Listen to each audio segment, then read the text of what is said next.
Ever imagine winning a race by just like a hair, like the tiniest fraction of a second? Oh, absolutely. Talk about pressure.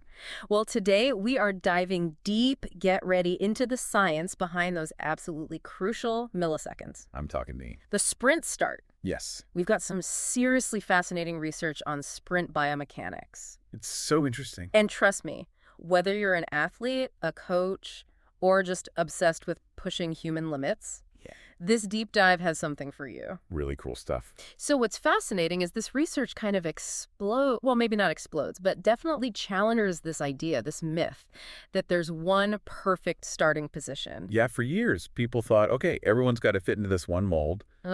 But turns out it's just not true. It's like trying to fit, a square peg into a round hole, right? You can't.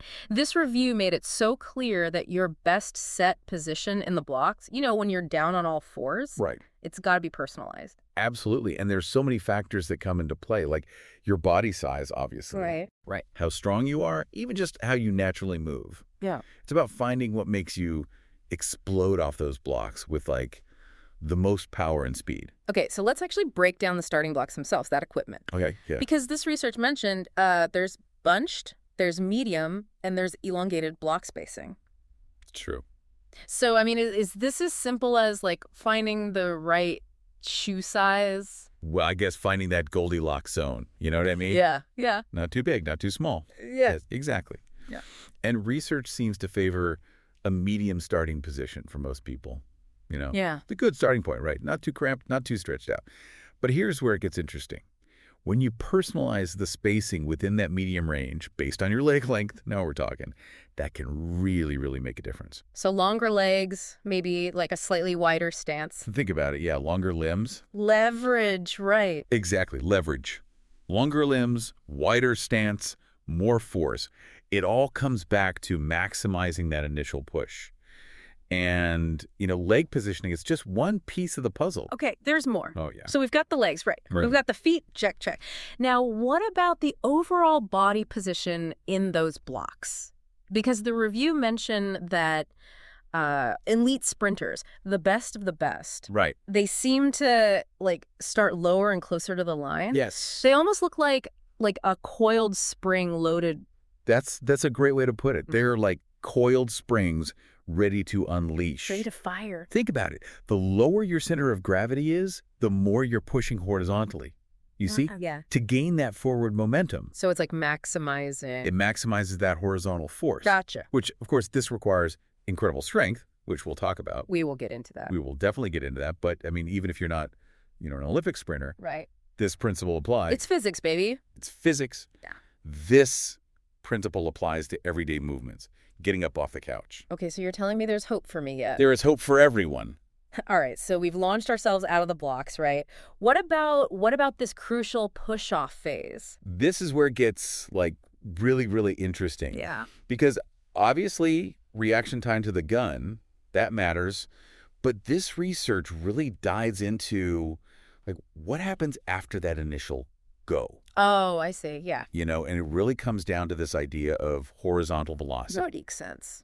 Maximizing it, Okay. It's fascinating stuff. So it's not just, how fast can you react? Right. But it's, how do you translate that into actual forward motion? It's like the difference between, a rocket launching and then, a dud. Right. Where it's just Fizzle. Yeah, it just doesn't go anywhere. Exactly. And this is where this idea of block velocity comes in. Okay. Which is basically how fast you're moving as you leave the blocks. And they found that faster runners, it's not that they push for a longer amount of time. Interesting. It's that they can generate that force faster.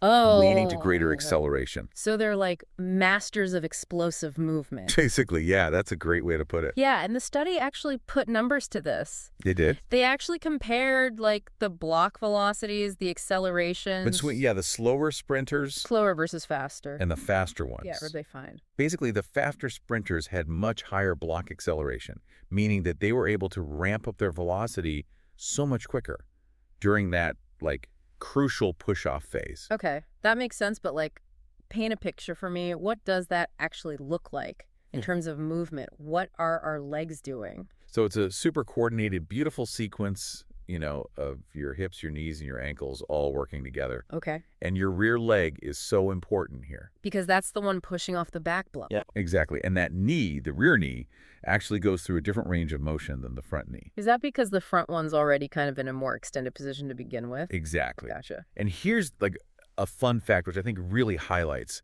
like the complexity and beauty of biomechanics. Oh. Your ankle, when you're pushing off, it doesn't just flex or extend, it does both. Oh, wow. It's like a very small movement, but it has a huge impact on the power that you generate. That is wild. The human body, you got to give it up for it. Yeah. So we've got this like intricate leg drive happening. We've got all this force being generated. Was there a particular leg that like stood out in the research as being like, that one, that's the moneymaker? The research actually found that the front leg plays a really critical role Interesting. in like propelling the sprinter forward. Okay. And faster sprinters actually exert more force on that front block. Wow. Which I thought was really fascinating. Huh. The final push. The final push. Okay, so we've nailed the start. We've got the powerful push off. Now what? How do we transition from this like block start to actually, running? That is the question, isn't it? It's $1 million question. And, it's not as simple as you might think. Right. Because you're going from this like explosive, almost like an acyclic movement to a smooth and cyclical running motion. It's like shifting gears. Exactly. Big time. So, yeah, it's a challenging transition. So talk to me about those first few steps Yeah. out of the blocks. Yes. What makes it like a smooth transition versus a clunky one? One of the things they found, which I thought was super interesting, is that faster sprinters take longer strides. Really? Especially that first step. Because like you would think shorter, quicker, get going. Yeah. But it's actually the longer stride is super advantageous. Why is that? Why would that be better in those initial couple of steps?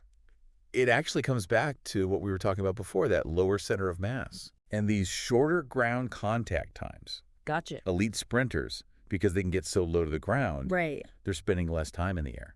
It's about maximizing that horizontal force. Every inch. Every millisecond. I love it. Counts. What else about those first few steps surprised the researchers? So I thought this was fascinating too. Yeah. Elite sprinters actually spend a bit more time in contact with the ground.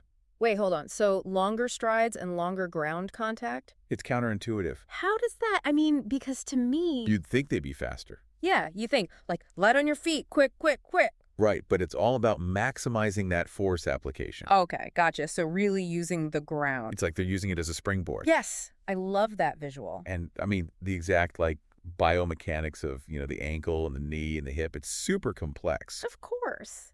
But I think what we can take away from this is that elite sprinters are just masters of force application. They figured it out. They're using every millisecond to their advantage. That's so cool. It's like... It's amazing. Yeah, it's like this thing that seems so simple. It's like, a sprint start. We all kind of do it, right? We go for a run. But the amount of thought and strategy that goes into it it's wild. It's wild. And, you mentioned earlier that age can play a role in how sprinters generate power. This is important for, coaches out there. Oh, absolutely. Athletes of different ages, they generate power in different ways. Of course, yeah. Especially during those first few steps. So what are some of the, key things they found with, younger versus more, mature, experienced sprinters? So younger athletes tend to rely more on their hips for power. Okay. Whereas more experienced runners really develop that knee drive, that ankle elasticity. So there's technique involved too? Absolutely. It's training, it's coaching. So having a good coach... essential. To really help you optimize those first few steps. Absolutely. Having someone who can really analyze your individual biomechanics and give you tailored guidance can make or break your start. It's amazing how these tiny little details, these micro movements can make or break a sprint. Yeah, absolutely. So much goes into those first few seconds. It's incredible. Yeah, it really is. It's incredible. So, okay, for our listeners out there, the people who are hitting the track every day, or maybe they're just, trying to improve their workout. Yeah. What are the top takeaways from this research? If you had to pick 2 or 3 things to really focus on, what would they be? Well, I think first and foremost, going back to what we talked about, this idea that, every sprinter is different. Right. There's no one-size-fits-all approach. Love that. Find what works for your body, experiment, Individualized. Exactly, yeah. Try different block spacings, different foot plate angles. Right, right.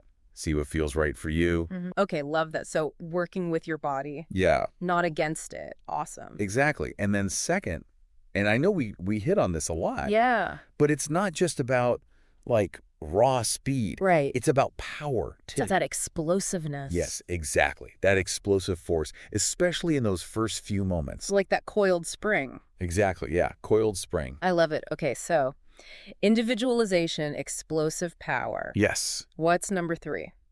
Don't forget about those first few strides. Oh, yeah. After you leave the blocks. That transition. That transition is so crucial. Okay. Longer, more powerful steps are going to set you up for a faster and a more efficient sprint.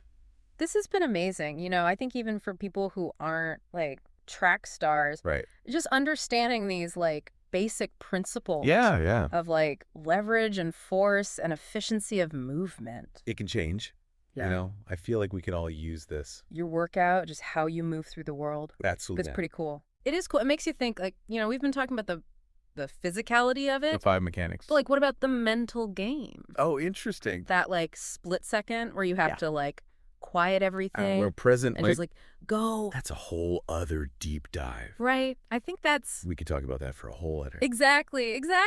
Well, on that note, Yeah. listeners, thank you so much for joining us for another deep dive. This was fun. This was awesome. And until next time, keep exploring, keep moving, and never underestimate the power of, a killer start. Absolutely. Both on and off the track. Love it. We'll see you all soon.